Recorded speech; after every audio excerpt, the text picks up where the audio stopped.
ಬದಿಯಡ್ಕ ಗ್ರಾಮದ ಉಕ್ಕಿನಡ್ಕದ ನೆಲ್ಲಿಕುಂಜೆ ಪರಿಸರ ಒಂದು ಕಾಲದಲ್ಲಿ ಹೊರಜಗತ್ತಿನ ಸಂಪರ್ಕವೇ ಇಲ್ಲದೆ ಕಾಡಿನ ಮರೆಯಲ್ಲೇ ಮುಚ್ಚಿಹೋಗಿತ್ತು.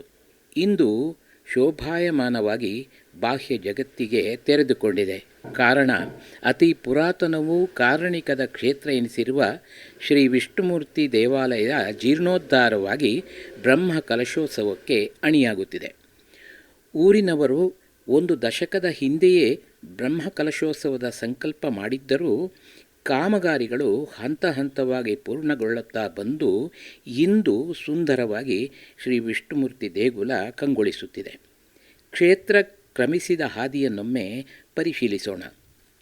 ನೆಲ್ಲಿಕುಂಜೆ ದೇವಸ್ಥಾನ ಸೇವಾ ಸಮಿತಿಯ ಉಪಾಧ್ಯಕ್ಷರಾಗಿರುವ ಹಿರಿಯರಾದ ಶ್ರೀಕೃಷ್ಣ ಭಟ್ಟಿಯ ಶಿರಂತಡ್ಕ.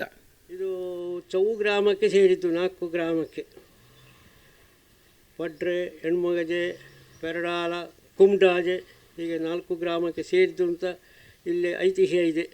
ನಾವು 1969ರಲ್ಲಿ ಬಂದದ್ದು ಇಲ್ಲಿಗೆ, ಈ ಹತ್ತಿರದ ಮನೆಗೆ, ದೇವಸ್ಥಾನದ ಎದುರು ಮನೆಗೆ. ನಾನು ಶಿರಂತಡ್ಕ ಮನೆಯಿಂದ ಇಲ್ಲಿಗೆ ಬಂದದ್ದು. ಆಗ ಇಲ್ಲಿ ದಾರಿ ನಮಗೆ ಇತ್ತು ಸ್ವಲ್ಪ ಕಷ್ಟದಲ್ಲೇ. ಇಲ್ಲಿಗೆ ಒಂದು ಓಣಿಯಲ್ಲಿ ಹಾಕಿಕೊಂಡು ಬರಬೇಕಿತ್ತು ಇಲ್ಲಿ. ಮತ್ತು ಇಲ್ಲೇ ಹತ್ತಿರದಲ್ಲಿ ಪಡ್ರೆಯಿಂದ ಬರುವವರು ಬಂದು ಹೀಗೆ ಬಂದು ಪುತ್ರಗಳ್ಳಕ್ಕೆ ಹೋಗಿ ಅಗಲ್ಪಾಡಿಗೆಲ್ಲ ಹೋಗುವಂಥ ದಾರಿ ಇದು ಪ್ರಧಾನ ದಾರಿಯಾಗಿತ್ತು.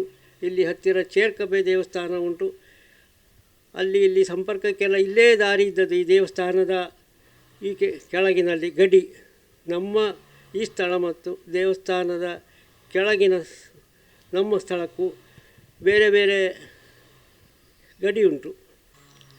ಭಾಳ ಕಷ್ಟದ ದಾರಿ ಇದ್ದದ್ದು, ಬರಲಿಕ್ಕೂ ದೂರ ಆಗ್ತಾಯಿತ್ತು. ಹಾಗೆ ಜನ ಸಂಪರ್ಕ ಸ್ವಲ್ಪ ದೂರದಿಂದ ಆಗುವಾಗ ಬರ್ತದ್ದು ಬಹಳ ಕಡಿಮೆ ಇತ್ತು. ನೆಲ್ಲಿಕುಂಜೆಯ ಸುತ್ತಮುತ್ತಲಿನ 4 ಗ್ರಾಮಗಳ ಅಧಿದೇವತೆ ಶ್ರೀ ವಿಷ್ಣುಮೂರ್ತಿ.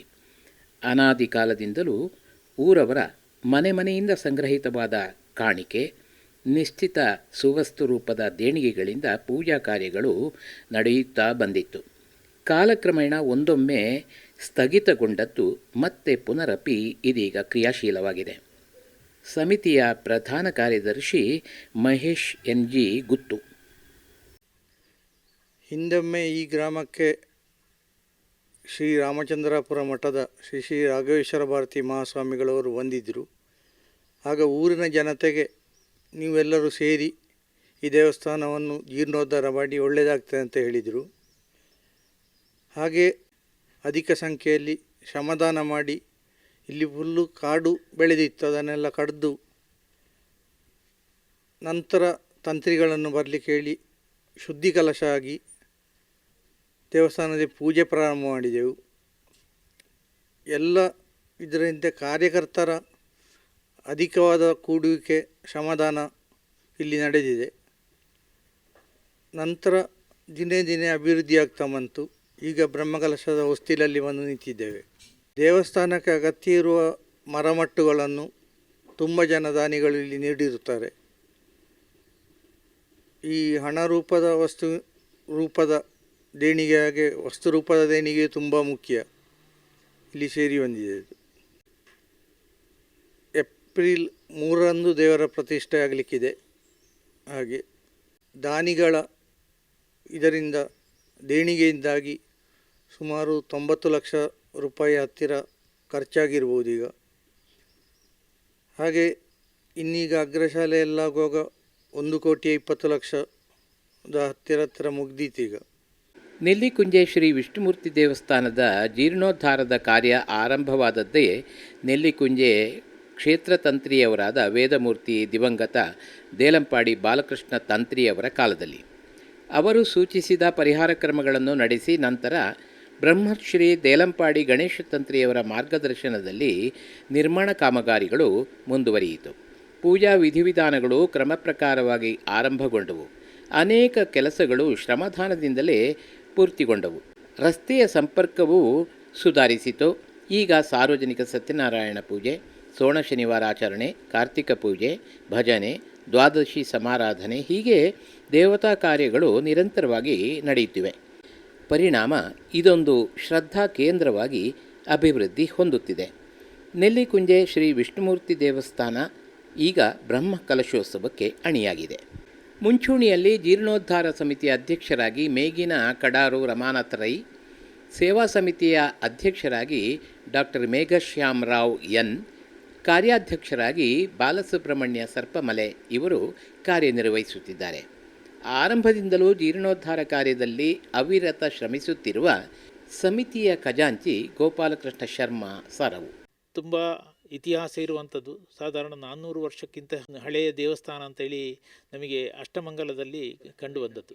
2003ನೇ ಇಸವಿಯಿಂದ ನಾವು ಈ ದೇವಸ್ಥಾನವನ್ನು ಶುದ್ಧಿ ಕಲಶ ಮಾಡಿ ಪೂಜೆ ಪುನಸ್ಕಾರಗಳನ್ನು ಶುರು ಮಾಡಿ 2013ರಲ್ಲಿ ಅಷ್ಟಮಂಗಲ ಪ್ರಶ್ನೆ ಇಡುವಲ್ಲಿವರೆಗೆ ನಿತ್ಯ ಪೂಜೆ ನಡೆಸುತ್ತಾ ಬರ್ತಾ ಇದ್ದೇವೆ. ಈಗಲೂ ಕೂಡ ಹಾಗೆ ಮುಂದುವರಿತಾ ಇದೆ.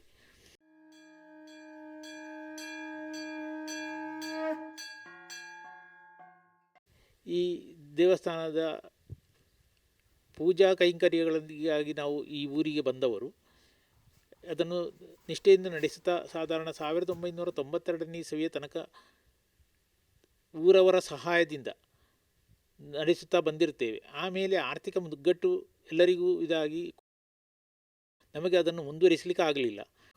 ಹಾಗೆ 2003ರಿಂದ ಜ್ಯೋತಿಷ್ಯ ವಿಮರ್ಶೆಗಳಲ್ಲಿ ಈ ದೇವಸ್ಥಾನವು ಆದರೆ ಊರಿಗೆ ಇದು ಸೌಖ್ಯ ಅಂತ ಹೇಳುವಂಥ ವಿಚಾರವು ಊರವರಿಗೆಲ್ಲ ಕಂಡುಬಂದ ಮೇಲೆ ಇದನ್ನು ಮಾಡಬೇಕು. ಅದೇ ಸಮಯದಲ್ಲಿ ನಮ್ಮ ಪೂಜ್ಯ ಗುರುಗಳಾದ ರಾಘವೇಶ್ವರ ಸ್ವಾಮೀಜಿಯವರು ಕೂಡ ಇದನ್ನು ಮಾಡಿದರೆ ಊರಿಗೆ ಕ್ಷೇಮ, ಆದಷ್ಟು ಬೇಗ ಪೂಜಾ ಕೈಂಕರ್ಯಗಳನ್ನು ಶುರು ಮಾಡಿ ಅಂತೇಳಿ ಹೇಳುವಂಥ ಆದೇಶವನ್ನು ಇಟ್ಟರು.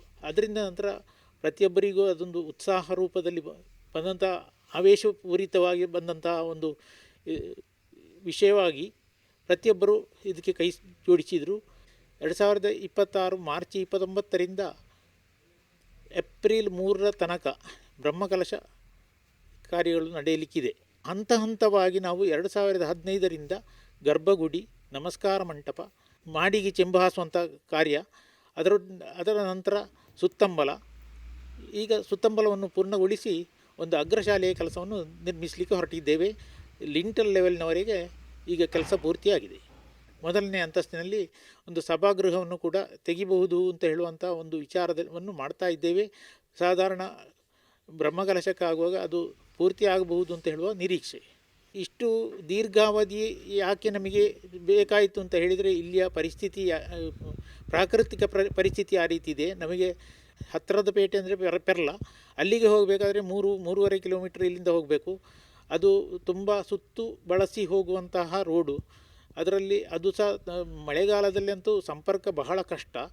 ಆದರೂ ಕೂಡ ನಾವು ಛಲ ಬಿಡದೆ ಆ ಕೆಲಸವನ್ನು ಮುಗಿಸಿ ಈ ಹಂತಕ್ಕೆ ಬಂದದ್ದು ಸಾಧಾರಣ ಇಲ್ಲಿಗೆ ಬರುವವರಿಗೆ ಎಲ್ಲರಿಗೂ ಈಗ ಬಹಳ ಆಶ್ಚರ್ಯಚಕಿತವರನ್ನಾಗಿಸ್ತದೆ. ಯಾಕೆಂತೇಳಿ ಹೀಗೆ ಇಷ್ಟು ಚಂದದಲ್ಲಿ ನೀವು ಹೇಗೆ ಮಾಡಿದ್ರಿ ಅಂತೇಳಿ, ಅದಕ್ಕೆ ನಾವು ಭಗವಂತನ ಪ್ರೇರಣೆ ಅಲ್ಲದೆ ಬೇರೆ ಏನು ಅಲ್ಲ ಅಂಥೇಳಿ ನಾವು ಹೇಳಲಿಕ್ಕೆ ಇಷ್ಟಪಡ್ತೇನೆ.